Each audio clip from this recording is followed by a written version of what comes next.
Hello everyone, my name is Ian Roth. I'm one of the authors of The Unplanned Lesson, How to Stop Searching for Activities and Start Engaging Students, now available from University of Michigan Press.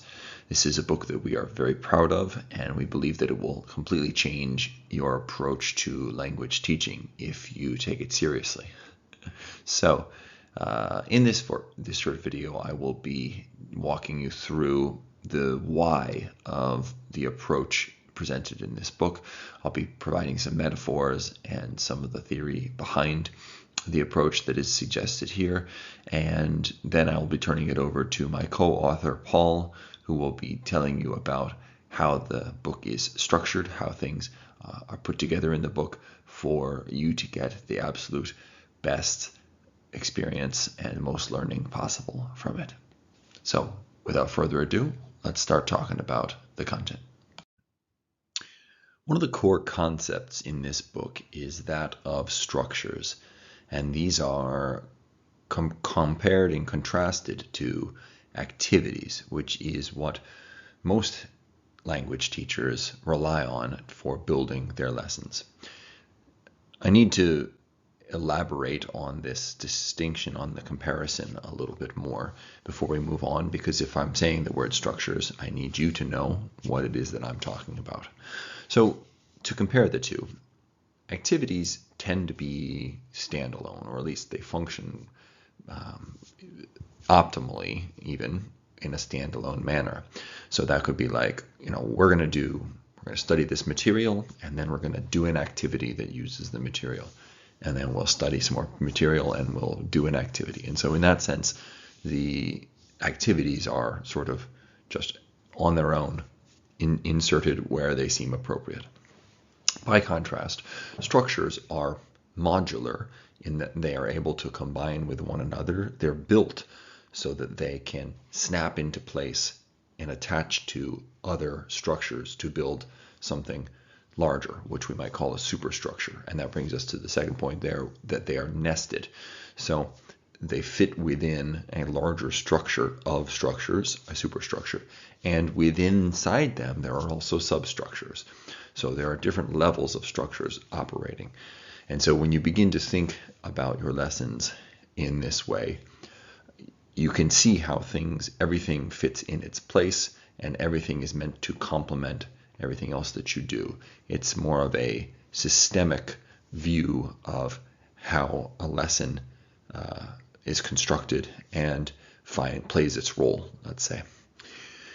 Activities also tend to be prescriptive, as in they say, first we do this, and then we do this, and then we do this, and often the outcome is, sort of predetermined or narrowly determined. Whereas structures are going to be facilitative.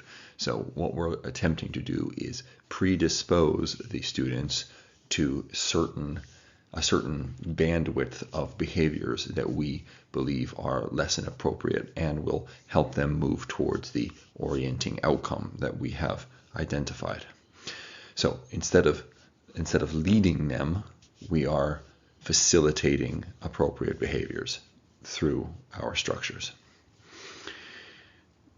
Activities tend to have predictable outcomes, as I said. Now, that doesn't mean that you're always going to know exactly what you're going to get, but within again, a narrow bandwidth, you can have a pretty good idea of what you're going to get. Whereas with structures, you will often get emergent outcomes. So these are things that you don't expect, things that are the product of implicit factors that you, as the facilitator or the teacher, could not or were not aware of prior to starting engaging with the structure. Activities tend to leverage the teacher's expertise. So, choosing the correct activity or having a catalog of activities that you choose from is part of that expertise. And it's knowing, this activity works well with this content. That's an expert choice that you're making. And you're laying out the path, as it were, for your students. This is an expert approach, whereas a structure-based approach, I should say, leverages the participants' own interests, experience, and understanding. So we're trying to bring the implicit knowledge, the things that we don't know that the class knows, and that even the class as a team doesn't know that it knows. We're trying to bring those to the fore, draw that stuff out of them so that we can make use of it, so that it can become the content, so that it can drive the learning.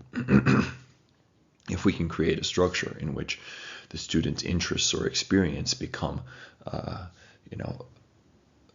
a crucial component, then we are creating ownership over the outcomes there. We're creating ownership over the process in the students because they see themselves reflected in it.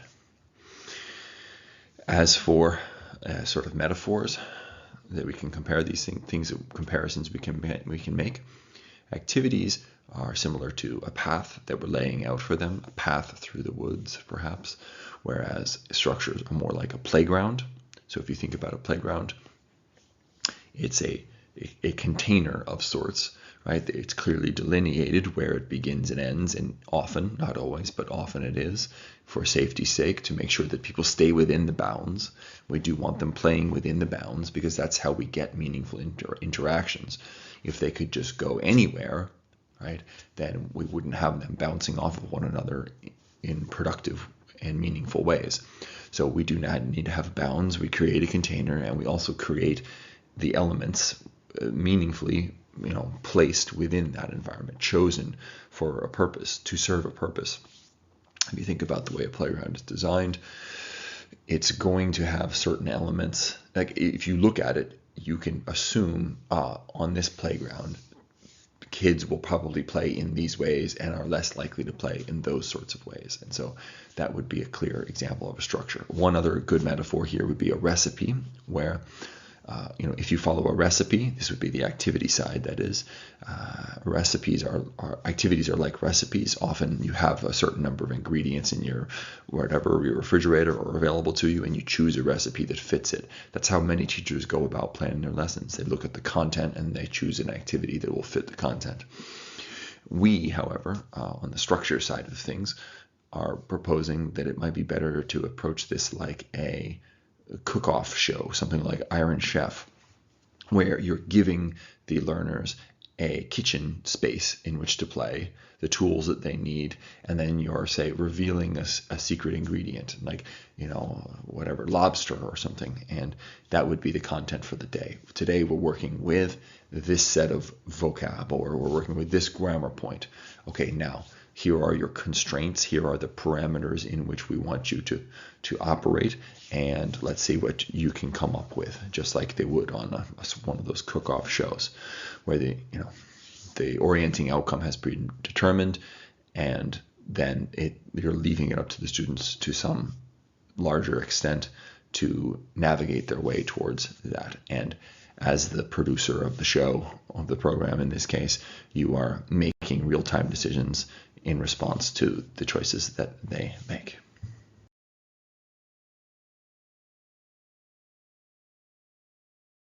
So what exactly is teaching with structures?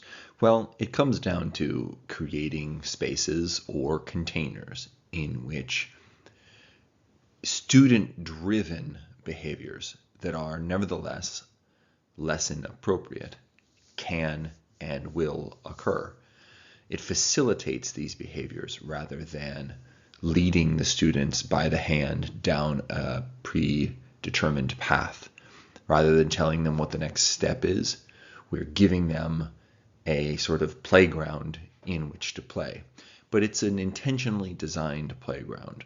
Just like when you look at a playground where your kids might play, it's not put together in a haphazard manner, hopefully. There is some thought given to where things are placed and which elements are present on that playground.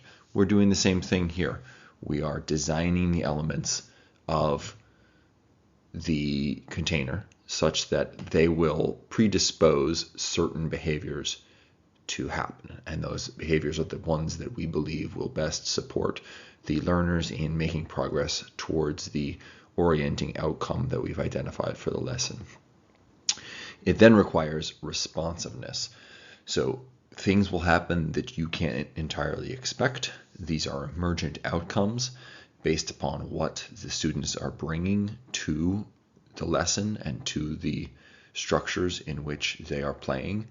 And when emergent outcomes occur, you, as the facilitator of the lesson, are best served, and the students themselves are best served by you responding to those things as much as possible in real time. So you see what happens and you adjust course, provide the next piece of the larger superstructure, that being how the different structures fit together to form a lesson, which would be a superstructure. And so you plug those on as they become necessary, as they are called for.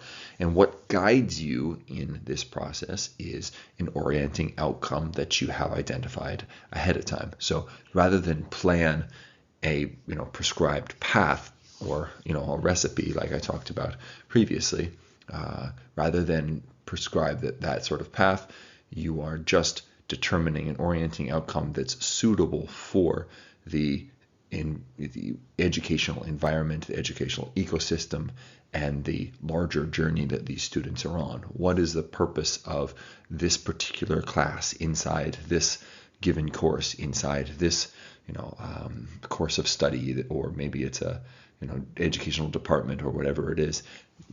How does it all fit together inside that sort of nested superstructure?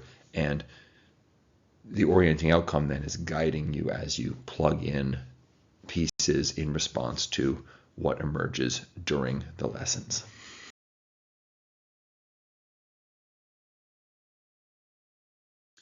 So I'm going to provide a couple more metaphors here. As you can tell, I'm a big fan of these, but I do think that they help to elucidate in a way that very few other descriptions would be able to elucidate the essence of this approach.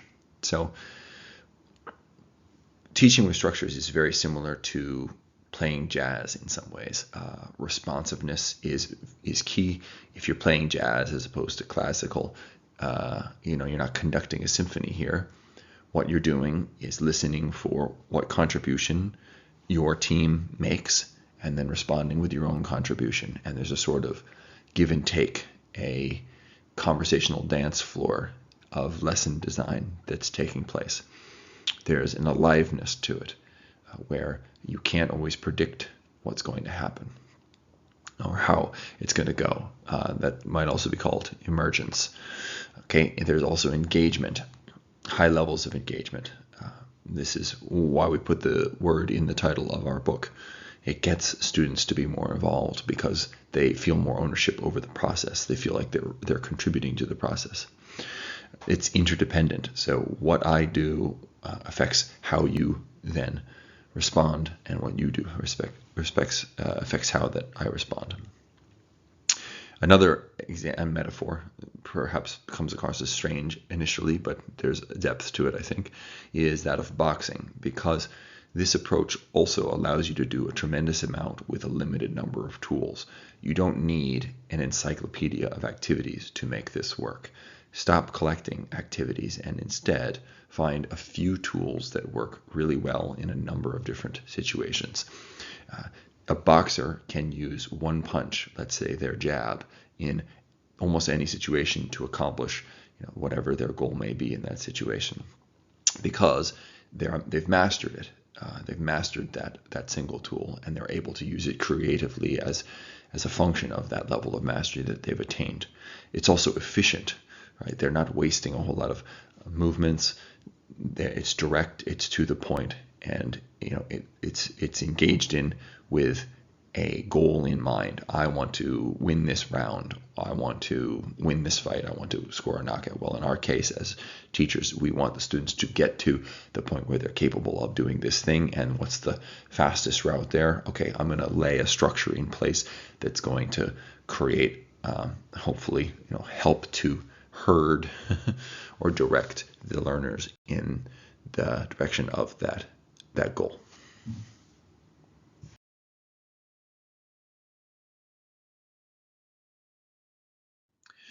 So what are some of the benefits of this teaching with structures approach that I've been describing here?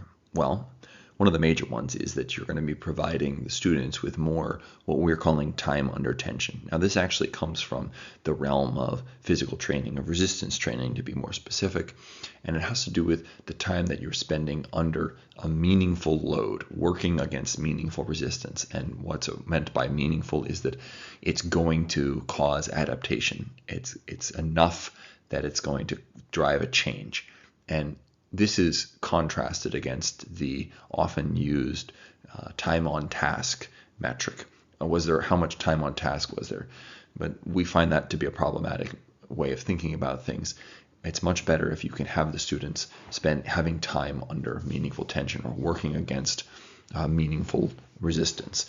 That being, like bumping up against the limits of their knowledge and ability with some regularity, and staying in that zone of proximal development, the sort of L+1, or the just outside their current level of understanding, just one step outside there, because that's where they're going to develop in the most effective and efficient manner.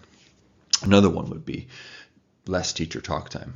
Now, this approach honestly will reduce your teacher talk time by a tremendous amount, because when you're using a limited number of structures that are relatively simple to explain, all you need to do is throw out the name of the next structure that's being used, and because you've used it previously, the students are able to pick it up and run with it on their own. They know how it works, and they're able to take the responsibility for making it work, which significantly reduces the amount of time that you spend explaining activities, and the possibility of misunderstanding also drops off precipitously.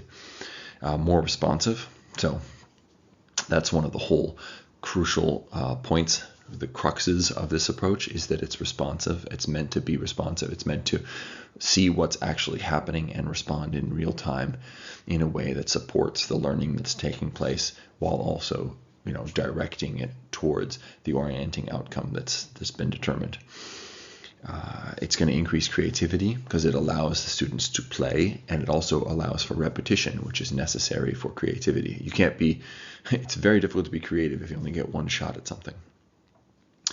Iteration leads to creativity, and so this approach will support that. It's going to improve the engagement. The students will feel more ownership over the process, because they are the ones, by and large, who are creating it. And it's going to require reduced preparation. That's a good one, right? So once you've really mastered this approach, you're really familiar with it, you can prepare a class in just minutes. Look at the content that you have and say, okay, which structures would likely work well with this content? Okay, I'm going to just make a short list of those so that I have them in front of me, or I have them in the sort of back of my mind, ready for deployment as they're called for. You may not end up using all of those. You end up using ones that are outside of that short list, but that becomes the essence of class preparation, is look at the content you're going to be working with, identify some structures that likely will work well with it, start in on the content, throw out a structure, see how the students respond, see where they're struggling, throw out the next structure, and go on that way. And so clearly that will be much less preparation than many teachers do for activity-based lesson design.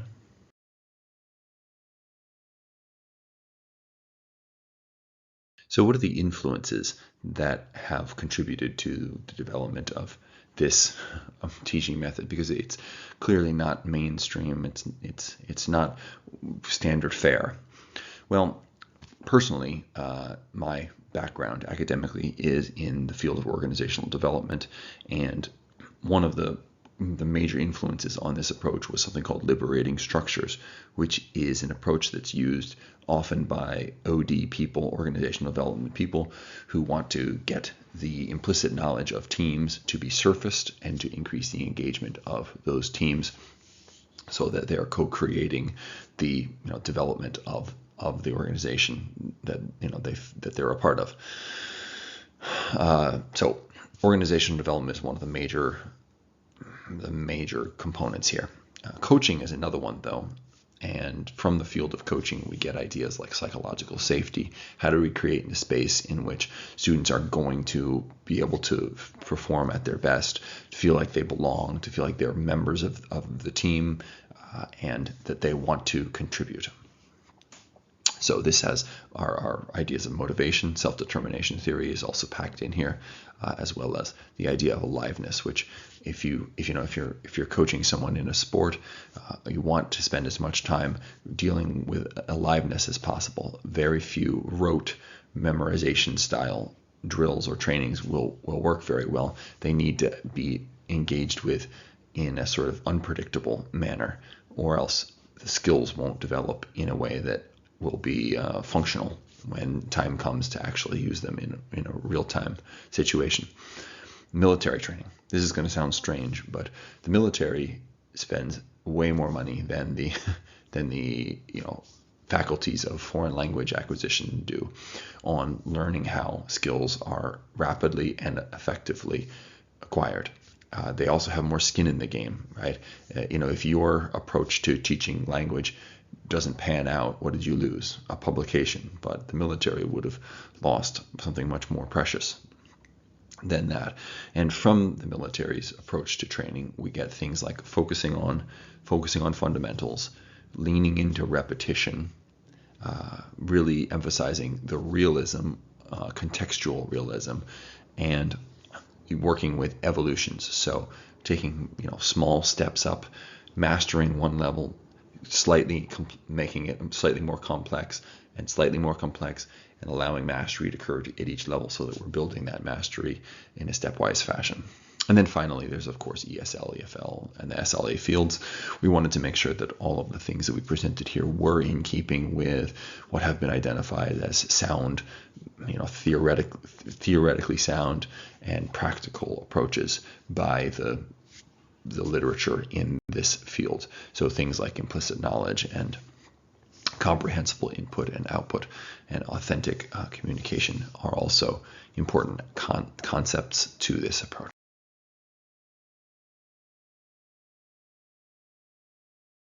And take it away, Paul. Okay, thanks, Ian. I'm just going to go through now and give you a broad outline of what is in the book. Okay, so basically there are three sections.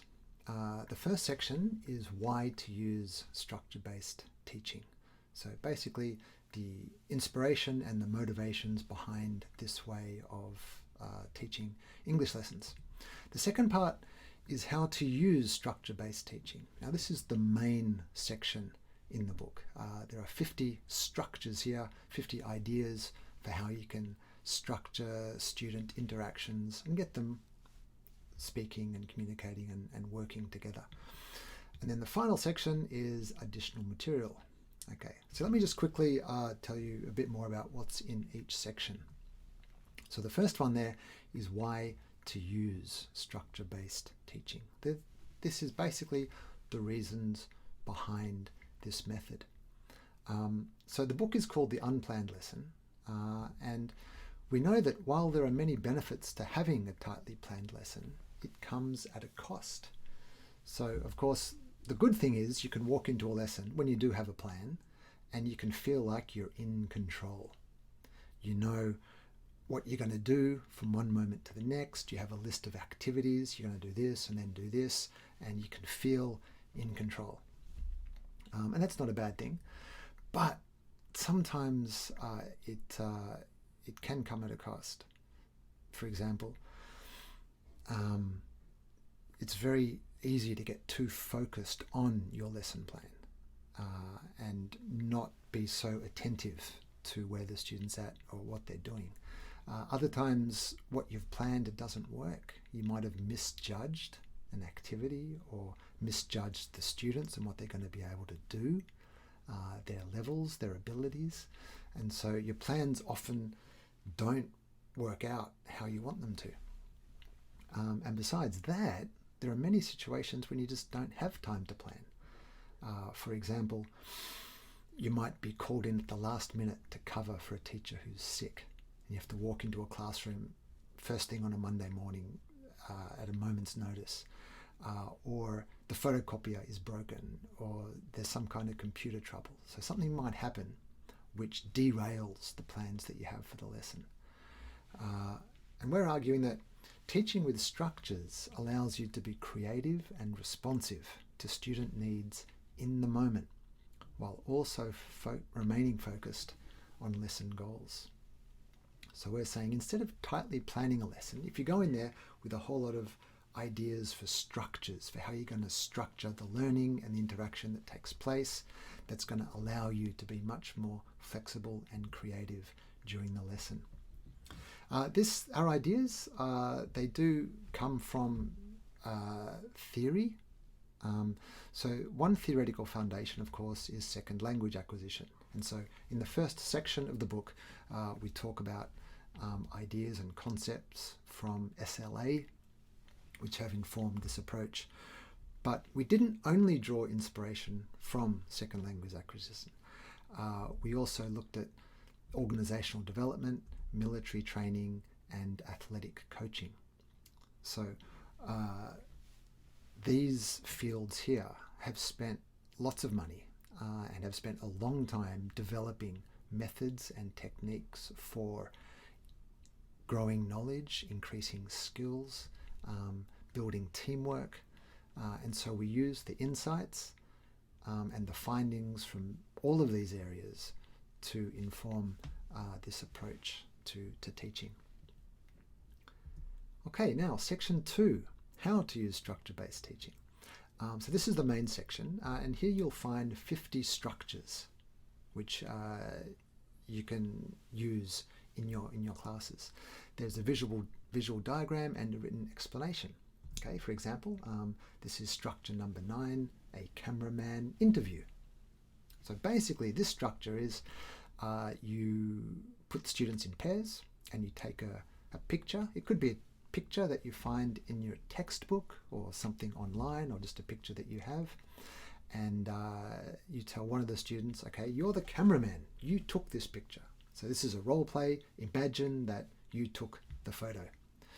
And then the partner asks questions. Where were you when you took it? What happened? Who's this guy? And then they can have a dialogue over the photo. Right? Another example is structure number 30, a partner quiz.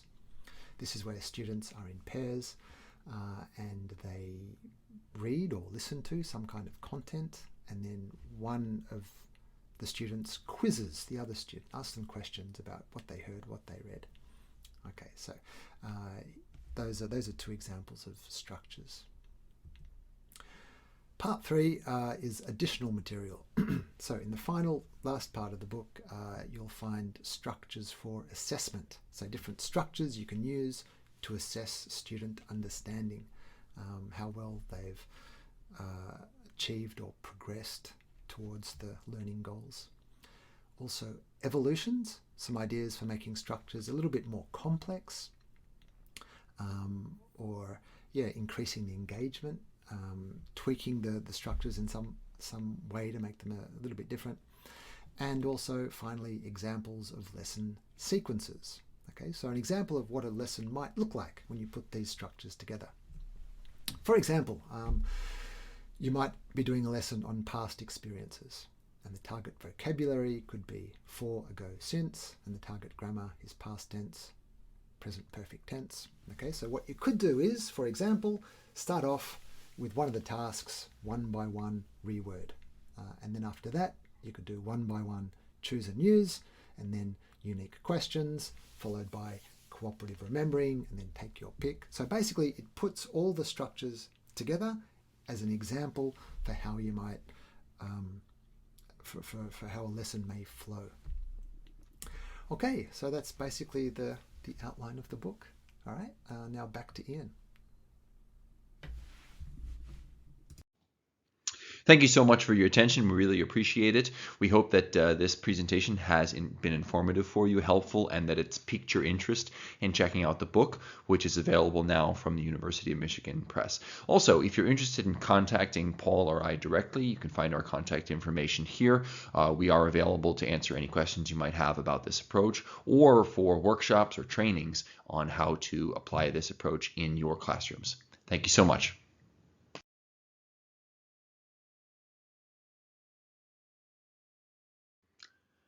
Hello everyone. In this video, I will be discussing how to teach with structures. This is the core of the approach that is recommended in our new book, available from the University of Michigan Press, entitled The Unplanned Lesson: How to Stop Searching for Activities and Start Engaging Students. Now, in this video, I'll be talking you through the 4 characteristics of what makes a really good language teaching structure, and I will be also discussing the way that lesson planning takes place when you take a structure-based approach. After I go through these, I will be turning things over to my co-author Paul, who will then be talking you through how we present the structures in the book, including the different elements that we provide so that the structures that are contained within the book can be immediately usable and referenceable, and not only that, but also combinable and evolvable, and all these sorts of things that you're about to learn about from me here. So I really thank you for your attention here, and let's get to it. So let's talk about how exactly to prepare a lesson when the structure-based approach is your modus operandi.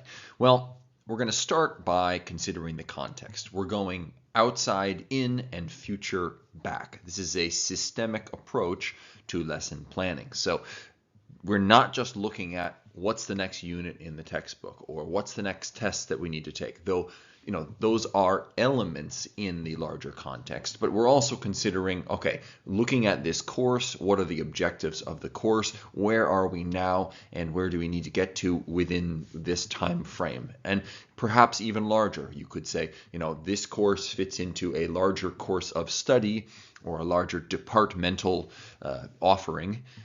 Where are we trying to get to with these students? And then you're going from the largest sphere or the largest contextual background, and then the future being, where do you want to get to, with the students at the end of the course, the end of the whatever years of study that your department is offering. So outside in and future back to establish your context. Once you've done that, you're now set up to identify an outcome, and I've been referring to this as an orienting outcome, because it's the outcome that's going to help you figure out, how to proceed from wherever you are at a given point in time. It's the one that you're orienting yourself and your practices and your offerings and your facilitation. You're orienting around that outcome as the one you'd like to reach.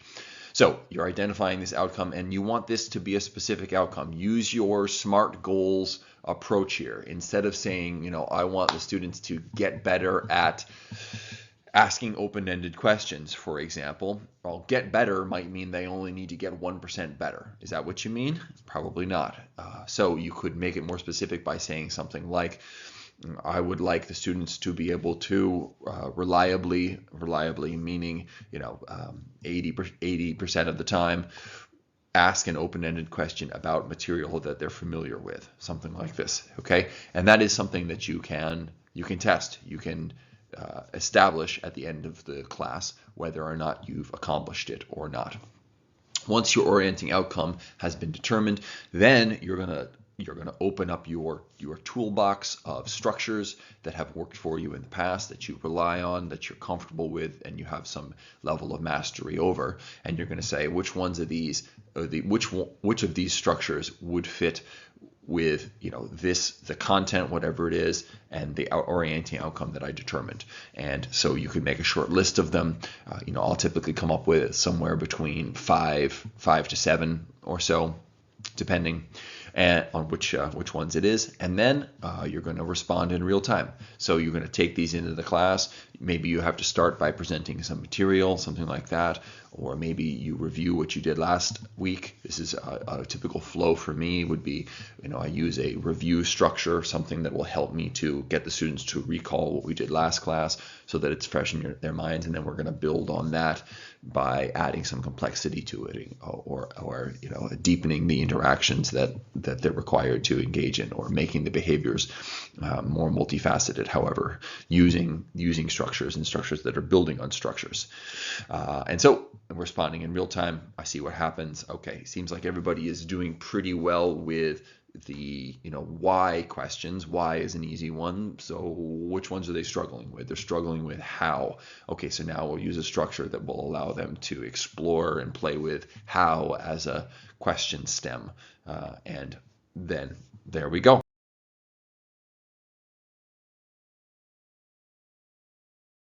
So ideal structures have 4 characteristics to them, and they fit into a nice little acronym, the acronym being FIRM with an E instead of an I, FIRM. And I believe that this is a pretty nice acronym because what the sort of overall quality that we're looking for in a structure is a kind of firmness. Now, what is firmness? It's a flexibility, but also a strength. There's strength and flexibility to firmness. It's not rigid. It's not overly rigid. We're not looking at walls. We're looking at flexible container, right? That can bend where necessary and permit where necessary, but it's still strong. It's still containing things. It's not permeable. It's not fragile. It's not going to break. So it's able to be strong and flexible at the same time, and that's where FIRM is a great acronym, if I do say so myself. Now, the 4 characteristics that make up this acronym are flexible, and that means something specific, more specific than the flexible I was just using there.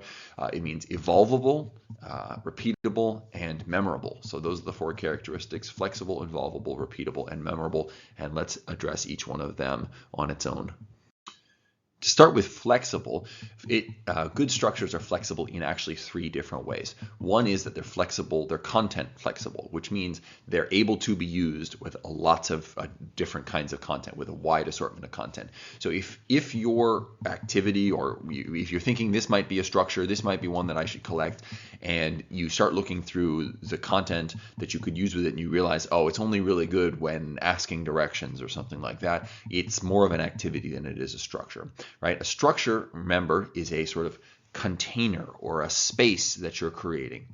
And a space allows a lot of things to happen within it, right? Whereas a recipe or a path are very specific. They go from A to B, and if you're not going from A to B, then you're not following the path, or if you're not using these ingredients, then you're not actually following the recipe. But a space, think about a rental space. What can you do there? Well, you could have a party, you could have a meeting, you could rent it out for a dance class. There are all sorts of things that you can do within it. So content flexible. The second kind of flexibility we're talking about here is class size flexibility. So we don't want structures, or the ideal structures are not those that only work with a certain number of students. We want this to be something that you can bring into an intimate class of 6 students, and also bring into your larger class of 40.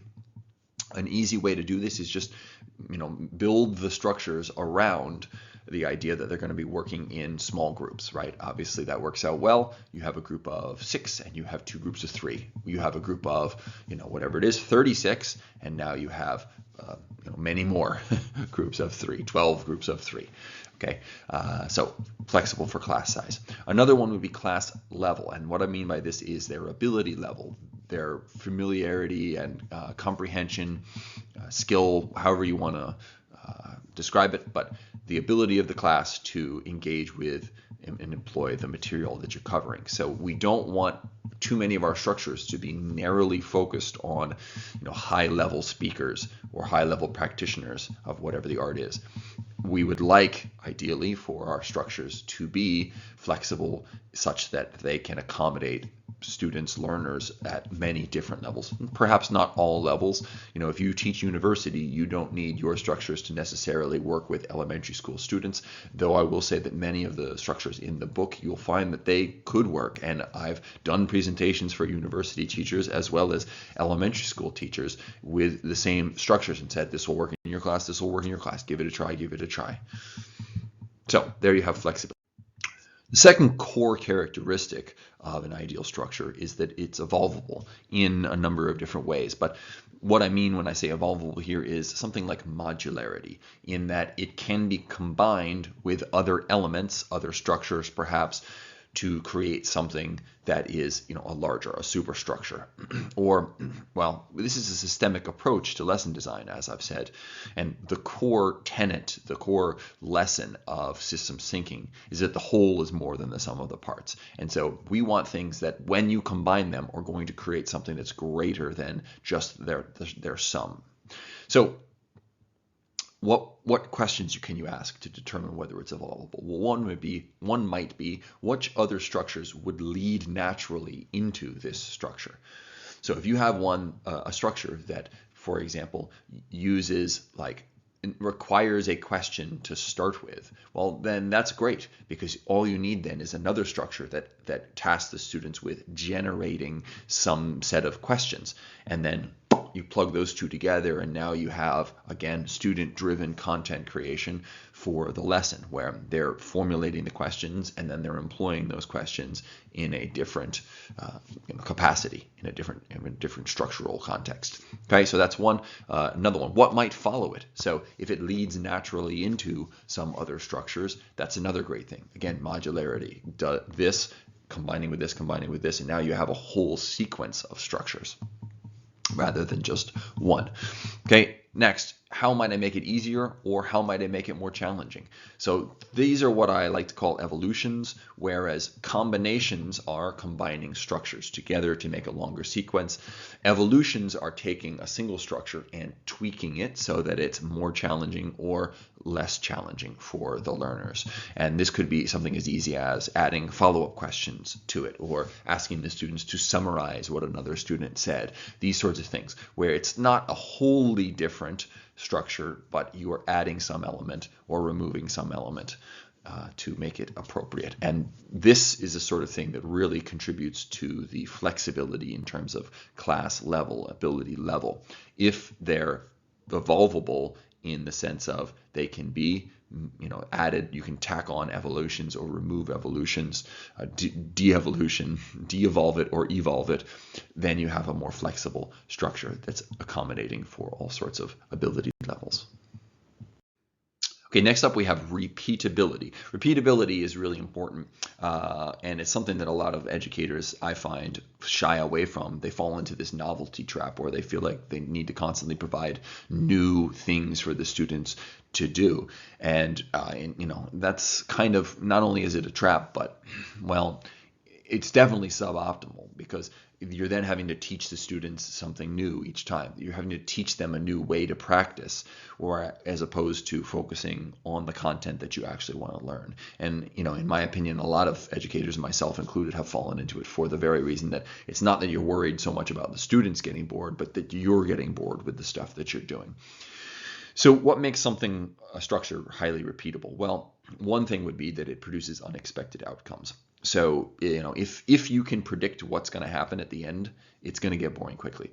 But if you're doing something like a structure that requires storytelling, for example, well, each time that they tell the stories, it's going to be different. It's going to be unexpected. It's going to be not something that you could have predicted necessarily. And so that's going to keep it fresh. The other side of this is that it has associated skills. So if you are doing some sort of vocabulary activity where all you're doing is plugging in, a vocab word into a predetermined sentence, obviously this is going to be boring. Obviously it's going to be something that loses their interest quickly. But largely that's because all that they're practicing is the vocabulary itself. Whereas again, if you're doing a storytelling-based structure, they are then developing the ability to tell a story in addition to the language acquisition that's happening. And telling a story is a highly valuable skill. It's marketable. It's practical in real life for all sorts of things. And so that will keep them interested, will keep them coming back. It's a high upper bound, high return skill that they're developing in addition to the content of the class. So repeatability is great. Keep this in mind. Really valuable styles of practice actually increase in value the more that you use them, because the learners become more familiar with them. They learn the ins and outs. They learn how to navigate through them, and their ability to iterate and be creative and dig deeper into what the practice can offer increases along with the amount of time that they invest in it. Finally, we have memorability. Memorability might seem like the throwaway one that just is there to make the acronym work, but actually it's really crucial to how the overall lesson design approach works. Because the more memorable your structures are, the less you need to explain them, and the less teacher talk time you're engaging in, the more time under tension you're providing to your students, because they're not sitting there listening to instructions. It's all them. The onus is on them. So ask yourself, can it be explained quickly and accurately? The first time you do it, can you explain it accurately so that there will be a very low rate of error when it's applied in under a minute? Your explanation, that is, taking under a minute. And can you attach some sort of catchy moniker, maybe a visual to it, so that you can say, we're doing 50-50 questions, and you have some sort of whatever thing that you can show them, and so that it jogs their memory very quickly and they're able to jump right in. Memorability equals deployability, and the more deployable your structures are, the more you're able to just flow through lessons, jump from one thing to the next with very little, and keep things running smoothly. So I hope that gives you something to think about as you're teaching your lessons, maybe piques your interest in the book.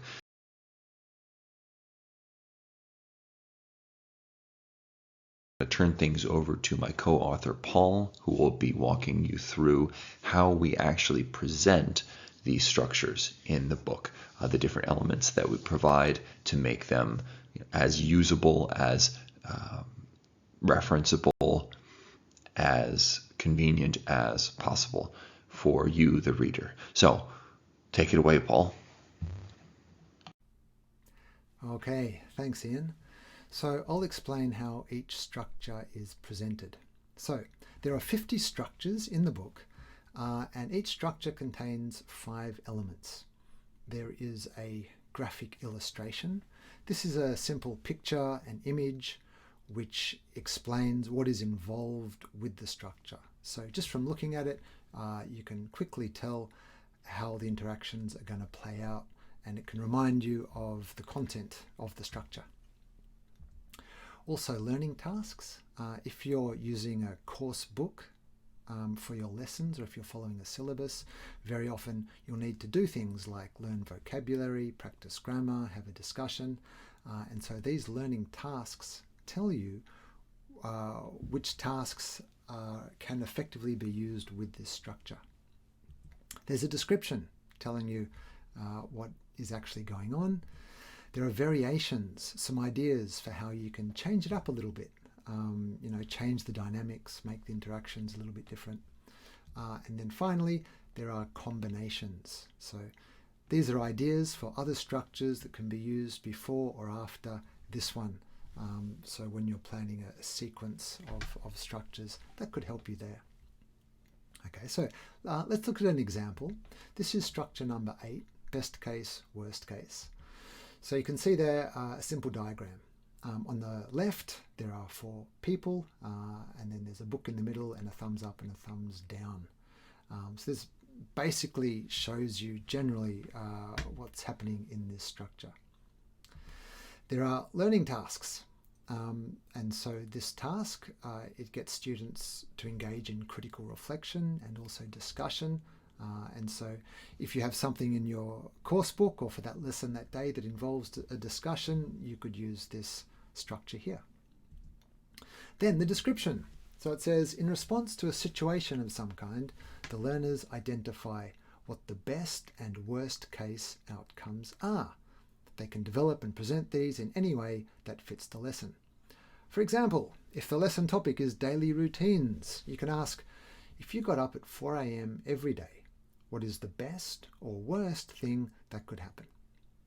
If the lesson topic is being environmentally friendly, you can ask, if the government banned the use of all cars, what is the best or worst thing that could happen?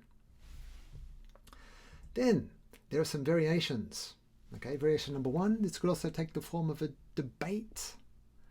Okay, so rather than learners working in pairs, you could have a debate in a small group or as a whole class. Another variation, number 2, the debate could focus on whether or not to take a certain action. So given that you know what the best case and the worst case scenario is, which action would best be taken.